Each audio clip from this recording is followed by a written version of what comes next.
कुछ ही दिन गुजरे कि उनकी बेटियों के रिश्ते भी आना शुरू हो गए। नीलम की तो बिनाई का मसला था, इसीलिए उन्होंने बारी बारी दोनों बेटियों को रुखसत कर दिया।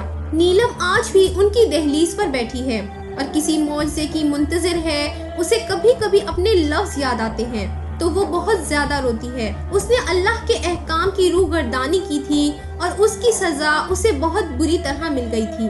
लेकिन गलती सिर्फ नीलम की नहीं थी, नीलम की माँ की भी थी, जिसने बेटियों की अच्छी तरबियत नहीं की थी। कुछ गलती मुराद साहिब की भी थी कि उन्होंने शादी के वक्त एक दीनदार लड़की को मुंतखब ना करते हुए एक खूबसूरत चेहरे का इंतखाब किया था। कहीं ना कहीं इस मुआशरे में जो कुछ हो रहा है इसमें सबकी ही बराबर की गलती है। अगर सब अपने हिस्से की गलतियां सुधार लें तो एक दिन सब कुछ ठीक हो जाएगा।